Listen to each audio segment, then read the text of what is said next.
Everyone, आज हम class 9 की केमिस्ट्री का chapter 4 structure of the atom पढ़ेंगे। तो इस वीडियो में हम जानेंगे कि एटम से रिलेटेड जितने भी मॉडल साइंटिस्ट ने दिए हैं इलेक्ट्रॉन एंड प्रोटॉन के अरेंजमेंट के लिए, किस तरह से एटम का स्ट्रक्चर है, तो वो सारे जो भी मॉडल्स हैं वो हम इस वीडियो में कवर करेंगे। तो चलो स्टार्ट करें फिर। सबसे पहले तो एटम्स होते क्या हैं। Atoms are the basic building blocks of matter. ये जो एटम्स होते हैं, ये जो परमाणु होते हैं, ये क्या है, जो भी मैटर्स प्रेजेंट हैं उनके बेसिक बिल्डिंग ब्लॉक्स होते हैं। जैसे हमारी बॉडी का बेसिक बिल्डिंग ब्लॉक्स क्या है, सेल है, राइट, हम सब जानते हैं। उसी तरह जो मैटर्स होते हैं उनके बेसिक बिल्डिंग ब्लॉक्स क्या होते हैं, ये एटम्स होते हैं, यानी कि परमाणु होते हैं। It is an indivisible particles that can't be destroyed or created through chemical reaction। तो ये जो एटम्स होते हैं इनको छोटे कणों में ना तो विभाजित किया जा सकता है, ना ही इनको डिस्ट्रॉय किया जा सकता है, ना ही इनको बनाया जा सकता है through chemical reaction. It is composed of 3 subatomic particles, the proton, the neutron and the electron। और ये जो एटम्स होते हैं ये किससे निर्मित होते हैं, तो ये 3 सब एटॉमिक पार्टिकल से निर्मित होते हैं, जिसे हम प्रोटॉन, न्यूट्रॉन एंड इलेक्ट्रॉन कहते हैं। After discovery of 2 fundamental particles, electron and proton, inside the atom led to the failure of aspect of Dalton's atomic theory। तो जैसे ही हमने इलेक्ट्रॉन और प्रोटॉन की खोज कर ली, उसके बाद क्या हुआ, जो डाल्टन की जो एटॉमिक थ्योरी थी, डाल्टन्स एटॉमिक थ्योरी, उनकी जो भी पहलू थे वो फेल हो गए। यानी कि उन्होंने कहा था कि एटम्स जो है वो ना तो विभाजित किया जा सकता है, ना ही उसको डिस्ट्रॉय किया जा सकता है। ठीक है, तो ये जो उनका पहलू था वो क्या हो गया, गलत साबित हो गया after discovery of 2 fundamental particles, that is the electron and proton. It was then considered necessary to know how electrons and protons are arranged within an atom। उसके बाद अब इसकी खोज के बाद ये जरूरी हो गया कि एटम्स के अंदर किस तरह से इलेक्ट्रॉन एंड प्रोटॉन्स जो है अरेंज्ड है, उसको एक्सप्लेन करना, उसको जानना, ये क्या हो गया, हमारे लिए जरूरी हो गया। तो इसी चीज़ को एक्सप्लेन करने के लिए बहुत सारे साइंटिस्ट ने अपने अपने एटॉमिक मॉडल्स जो है वो प्रेजेंट किए, प्रपोज किए। ओके, हमारा सबसे पहला जो मॉडल था वो था Thomson's model of an atom. यानी कि ये जो जे थॉमसन थे, इन्होंने ही सबसे पहला एटम का जो मॉडल है, जो स्ट्रक्चर है, उसको एक्सप्लेन किया था, अपना मॉडल जो है वो प्रपोज किया था। J Thomson was the first one two propose a model for the structure of an atom. अब इन्होंने क्या बताया था, Thomson's model of an atom. He proposed a model of the atom similar to that of Christmas pudding or watermelon। आपने Christmas pudding यानी जो Christmas के time पे आपने कुछ केक देखे होंगे, या फिर आपने वाटरमेलन देखा है किस तरह से होता है, तो इन्होंने उसी से सिमिलर बताते हुए एटम का जो है स्ट्रक्चर वो प्रपोज किया था। The electrons in a sphere of positive charge were like currants, यानी कि dry fruits in a spherical Christmas pudding. तो जैसे ये पर यहाँ पर आप देखो, ये क्या है, हमारा एक क्रिसमस पुडिंग है, ठीक है। तो उसमें क्या होते हैं, छोटे छोटे ड्राई फ्रूट्स लगे होते हैं, और वो पूरा स्फेयर जो है उसको इन्होंने क्या बताया था कि ये पूरा पॉजिटिवली चार्ज्ड है, और ये जो ड्राई फ्रूट्स इसमें लगे हैं यही क्या है, इलेक्ट्रॉन्स प्रेजेंट है उनमें। यानी कि ये पूरा जो स्फेयर है वो हमारा एटम्स है, जो भी हमारा स्फेरिकल पार्ट है वो क्या है, पॉजिटिवली चार्ज है, और उसमें जो भी ड्राई फ्रूट्स हैं वो क्या है, सिमिलर टू इलेक्ट्रॉन है। तो ये इनका क्या था, मॉडल ऑफ एन एटम था। Similarly, we can think the red edible parts of the watermelon is compared with the positive charge in the atom। तो हमने वाटरमेलन में देखा है कि वाटरमेलन का जो ये रेड सरफेस होता है, जो भी, इसको इन्होंने क्या मान लिया, इनको इन्होंने कंपेयर किया पॉजिटिव चार्ज से, कि ये सारे क्या है, पॉजिटिव चार्ज है, और जो उनका ब्लैक सीड्स उसमें प्रेजेंट होता है वाटरमेलन में, उसको उन्होंने कंपेयर कर दिया किससे, इलेक्ट्रॉन से। ठीक है, यानी कि जो ब्लैक सीड्स है उनको इन्होंने कंपेयर किया इलेक्ट्रॉन से, और जो भी ये रेड एडिबल पार्ट्स होता है वाटरमेलन का वो क्या है, पॉजिटिवली चार्ज्ड है। ओके, तरह से थॉमसन ने अपना जो मॉडल है वो प्रपोज किया और उसको कंक्लूड किया। An atom composed of a positively charge sphere in which electrons are embedded in it. मतलब कि उन्होंने कहा कि जो हमारा एटम है वो एक स्फेरिकली चार्ज्ड क्या है, पॉजिटिवली चार्ज्ड स्फेयर है, जिसमें जो इलेक्ट्रॉन्स होते हैं वो क्या होते हैं, एम्बेडेड होते हैं। The negative and positive charges are equal in proportion, so the atom as a whole is electrical neutral. तो इन्होंने कहा कि जो हमारे पॉजिटिव चार्ज हैं जितने भी और जो नेगेटिव चार्ज है वो दोनों इक्वल प्रोपोर्शन में होते हैं। ठीक है, तो जो पॉजिटिव और नेगेटिव चार्ज है ये इक्वल प्रोपोर्शन में होते हैं, इसीलिए ये पूरा जो एटम होता है वो इलेक्ट्रिकली क्या होता है, न्यूट्रल होता है। ओके, जो हमारा नेक्स्ट मॉडल है यानी कि जो नेक्स्ट साइंटिस्ट हैं वो है रदरफोर्ड, जिन्होंने अपना model of an atom propose किया था, जिसमें उन्होंने क्या यूज किया था, गोल्ड फॉयल यूज किया था और अल्फा पार्टिकल्स यूज किया था। तो इन्होंने बताया, इन्होंने एक एक्सपेरिमेंट किया और उसके कुछ ऑब्जर्वेशन और उसके कुछ इन्फरेंस निकाले इन्होंने। जैसे Rutherford experimented with gold foil and alpha particles. Alpha particles were made to fall on a thin gold foil and his observations were. इन्होंने क्या किया, जो हमारा थिन गोल्ड फॉयल था उस पे अल्फा पार्टिकल्स को क्या कराया, पास कराया, और उसके बाद उन्होंने ऑब्जर्वेशंस को उस जो एक्सपेरिमेंट किया उसको ऑब्जर्व किया और उन्होंने देखा कि most of the fast moving alpha particles passed straight without any deflection through the gold foil. उन्होंने देखा कि बहुत सारे अल्फा पार्टिकल्स ऐसे हैं जो बिना किसी डिफ्लेक्शन के, बिना इधर उधर मुड़े सीधे स्ट्रेट चले जा रहे हैं। जैसे आप ये देख रहे हो, सीधे स्ट्रेट चले जा रहे हैं। फिर उन्होंने देखा कि कुछ अल्फा पार्टिकल्स ऐसे भी हैं जो डिफ्लेक्ट हो रहे हैं मगर बहुत ही कम एंगल से। ठीक है, जैसे ये स्मॉल डिफ्लेक्शन से वो डिफ्लेक्ट हो रहे हैं। Surprisingly, 1 out of every 12,000 particles appear to rebound। और उन्होंने देखा कि बहुत कम ऐसे अल्फा पार्टिकल्स है, मतलब कि आप समझ लो कि 12,000 पार्टिकल्स से, उसमें से 12,000 पार्टिकल्स में कोई एक है जो रीबाउंड हो रहा है, मतलब टकराकर वापस आ रहा है। तो ये क्या था, उनका एक्सपेरिमेंट था और ये क्या था, उन्होंने एक्सपेरिमेंट में जो ऑब्जर्वेशन किए वो ऑब्जर्वेशंस ये थे।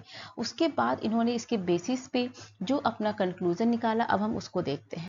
Rutherford concluded from the alpha particles scattering experiment that most of the space inside the atom is empty because most of the alpha particles pass through the gold foil without getting deflected। तो सबसे पहले तो उनका observation क्या था कि majority of alpha particles जो है वो बिना किसी एंगल में डिफ्लेक्ट हुए वो क्या हो रहे, स्ट्रेट लाइन में पास कर रहे हैं। तो इससे उन्होंने कंक्लूजन निकाला कि एटम के अंदर इट मीन्स कि बहुत सारा स्पेस जो है वो क्या है, एम्प्टी है, तभी तो जो अल्फा पार्टिकल्स है वो कहीं भी डिफ्लेक्ट नहीं हो रहे, वो स्ट्रेट लाइन में चले जा रहे हैं। Very few particles were deflected from their path. उसके बाद सेकेंड ऑब्जर्वेशन में क्या देखा था कि कुछ जो अल्फा पार्टिकल्स हैं बहुत कम, वो क्या हो रहे हैं, वो कुछ एंगल से डिफ्लेक्ट हो रहे हैं। तो इससे उन्होंने क्या ऑब्जर्वेशन का जो इन्फ्रेंस निकाला वो क्या था, indicating that the positive charge of the atom occupies very little space। it means कि जो positive charge है atom के अंदर उसने बहुत कम space जो है वो occupy किया हुआ है। A very small fraction of alpha particles were deflected by 180 degree। उन्होंने देखा कि बहुत ही कम, जैसा कि हमने पहले पढ़ा कि 1200 में एक ऐसा अल्फा पार्टिकल्स था जो क्या हो रहा था, रीबाउंड हो रहा था, were deflected by 180 degree। तो ये क्या इंडिकेट कर रहा था, indicating that all the positive charge and mass of the gold atoms were concentrated in a very small volume within the atom। तो जो भी पॉजिटिव चार्ज, जितने भी पॉजिटिव चार्ज थे और जो भी मास था एटम का वो कहाँ है, concentrated in a small volume with in an atom.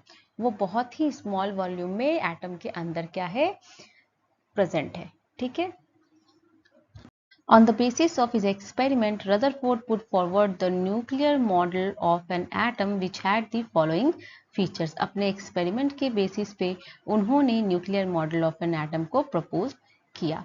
There is a positively charged center in an atom called the nucleus। उन्होंने बताया कि एटम के अंदर एक पॉजिटिवली चार्ज सेंटर है जिसको हम क्या बोलते हैं, न्यूक्लियस बोलते हैं। Nearly all the mass of an atom is because of the nucleus। जो भी मास है एटम का वो किसकी वजह से है, तो वो इस न्यूक्लियस की वजह से ही है जो हमारा पॉजिटिवली चार्ज सेंटर है एटम का। The electrons revolve around the nucleus in a circular path called orbits. अब ये जो इलेक्ट्रॉन है ये तो हमारा पॉजिटिवली चार्ज सेंटर जो है वो हमारा एटम का जो क्या है न्यूक्लियस है, और ये जो इलेक्ट्रॉन्स है वो क्या करते हैं, वो न्यूक्लियस के अराउंड में सर्कुलर पाथ में क्या करते हैं, मूव करते हैं, रिवॉल्व करते हैं। और यही जो सर्कुलर पाथ है इसको हम क्या कहते हैं, इलेक्ट्रॉन्स का ऑर्बिट कहते हैं। तो ये देखो, ये जो सर्कुलर पाथ है ये क्या है, इलेक्ट्रॉन्स के ऑर्बिट है, जिसमें ये क्या करते हैं, रिवॉल्व करते हैं around the nucleus. The size of the nucleus is very small as compare to the size of the atom. अब एटम के साइज से अगर हम न्यूक्लियस के साइज को कंपेयर करें तो न्यूक्लियस का साइज जो है वो बहुत ज़्यादा स्मॉल होता है। तो ये था हमारा Rutherford model of an atom. Rutherford ने अपना न्यूक्लियर मॉडल ऑफ एटम रखा, बट ये जो मॉडल थे उसके भी कुछ ड्रॉबैक्स थे। वो क्या थे, the model could not explain how electrons in a circular orbit around the nucleus remain stable. उन्होंने इलेक्ट्रॉन्स रिवॉल्व करते हैं अराउंड द न्यूक्लियस, बट उन्होंने इलेक्ट्रॉन्स की स्टेबिलिटी को नहीं बताया। Rutherford was not able to explain the stability of an atom. Okay, क्योंकि क्या होता है कि कोई भी पार्टिकल्स अगर किसी सर्कुलर ऑर्बिट में घूम रहा है, रिवॉल्व हो रहा है, तो वो क्या होता है, that particles undergo acceleration and this will eventually cause revolving electrons to lose energy. अब वो जब क्या कर रहा है, त्वरण से गुजर रहा है, एक्सीलरेशन से गुजर रहा है, तो क्या होगा, वो रेडिएट करता है एनर्जी, और इस तरह से जब वो एनर्जी को लूज करता रहता है तो फाइनली एक टाइम ऐसा आता है जब वो फॉल कर जाएगा कहाँ, न्यूक्लियस में, and making the atom unstable. तो इस तरह से क्या होगा, एटम अनस्टेबल होगा। तो ये चीज उन्होंने एक्सप्लेन ही नहीं की कि इलेक्ट्रॉन जो है वो रिवॉल्व तो हो रहा है लेकिन वो स्टेबल कैसे है, वो फॉल क्यों नहीं हो रहा। तो ये सारी चीजें उन्होंने एक्सप्लेन नहीं की थी। However we know that atoms are quite stable, so this could not be the case. The model did not explain how electrons are arranged in an atom। और अरेंजमेंट कैसी है इलेक्ट्रॉन्स की एटम्स में, ये भी वो जो रदरफोर्ड का जो मॉडल है उन्होंने इसको एक्सप्लेन नहीं किया था। तो ये थे कुछ drawbacks of Rutherford's model of the atom. अब हम जो नेक्स्ट हमारा जो मॉडल है उसको देखते हैं। अब जो नेक्स्ट मॉडल है that is the Bohr's model of an atom. जो हमारे साइंटिस्ट थे नील्स बोर, उन्होंने भी अपना एक एटॉमिक स्ट्रक्चर दिया था। तो ये क्या था, in order to overcome the objection raised against Rutherford's model of the atom, Niels Bohr put forward the following postulates about the model of an atom. अब हमने अभी क्या देखा था, कुछ ड्रॉबैक्स देखे थे रदरफोर्ड मॉडल के, कि उन्होंने बताया था कि इलेक्ट्रॉन का अरेंजमेंट कैसे है ये वो एक्सप्लेन नहीं कर पाए थे, ना ही उन्होंने स्टेबिलिटी ऑफ एन एटम को एक्सप्लेन किया था। तो वही जो ऑब्जेक्शन रेज्ड हुए थे उसी को ओवरकम करने के लिए नील्स बोर ने अपना एक एटॉमिक स्ट्रक्चर जो है वो प्रोवाइड किया था, उन्होंने प्रपोज किया था। तो उन्होंने क्या बताया था, electrons revolve around the nucleus in stable orbits without the emission of radiant energy. उन्होंने बताया कि इलेक्ट्रॉन्स जो है वो न्यूक्लियस के अराउंड रिवॉल्व तो करते हैं एक स्टेबल ऑर्बिट्स में, लेकिन वो जो एनर्जी है उसको लूज नहीं करते हैं, एनर्जी को वो रेडिएट नहीं करते हैं। Each orbit has a definite energy and it is called an energy shell और एनर्जी लेवल। उन्होंने बताया कि जो भी ऑर्बिट है इनका एक डेफिनिट एनर्जी है, ठीक है, और इसको हम क्या बोलते हैं, इसी को हम एनर्जी सेल बोलते हैं या एनर्जी लेवल बोलते हैं। और फिर इनको रिप्रेजेंट किया जाता है किस तरह से, इनको रिप्रेजेंट किया जाता है के एल एम एन, इसी तरह से सो ऑन, या फिर इसको हम नंबर से भी रिप्रेजेंट कर सकते हैं 1 2 3 4 5 6 ऐसे so on. When the electron is in the lowest energy level it is said to be in the ground state. जब इलेक्ट्रॉन अपने लोवेस्ट एनर्जी लेवल पे होता है तब हम उस इलेक्ट्रॉन को क्या बोलते हैं कि वो अपने ग्राउंड स्टेट पर है। ओके, तो आप इस फिगर में देख सकते हो ये जो बोर्स का एटॉमिक मॉडल है ये क्या है, हमारा पॉजिटिवली चार्ज सेंटर है जिसे हम न्यूक्लियस कहते हैं, और जो भी ऑर्बिट होते हैं या एनर्जी लेवल होते हैं उसको हम के एल एम एन या फिर 1 2 3 4 ऐसे रिप्रेजेंट करते हैं। एन इलेक्ट्रॉन इमिट्स और absorb energy when it jumps from one orbit और energy level to another. Electrons जो हैं वो एनर्जी को इमिट करते हैं या फिर एब्जॉर्ब करते हैं, लेकिन कब करते हैं, जब वो एक ऑर्बिट से दूसरे ऑर्बिट में जंप करते हैं, ठीक है, तब या तो वो इमिट करते हैं या एब्सॉर्ब करते हैं। When it jumps from a higher energy level to a lower energy level it emits energy. यानी कि जब ये हायर एनर्जी लेवल से लोअर एनर्जी लेवल की ओर जंप करते हैं तो ये क्या करते हैं, उस समय एनर्जी को इमिट करते हैं। लेकिन वाइस वर्सा अगर ये लोअर से हायर की तरफ जाते हैं, जंप करते हैं, तो इस समय क्या करते हैं, ये एब्सॉर्ब करते हैं एनर्जी को। तो इस तरह से हमने देखा थॉमसन्स का एटॉमिक मॉडल, रदरफोर्ड का atomic model and the Bohr's atomic model. तो ये सारे मॉडल्स आपके एनसीईआरटी में दिए हैं। आई होप आपको ये सारे मॉडल्स अच्छे से समझ में आए होंगे, और अगर आए हैं तो please do like my video and subscribe my channel. Thank you.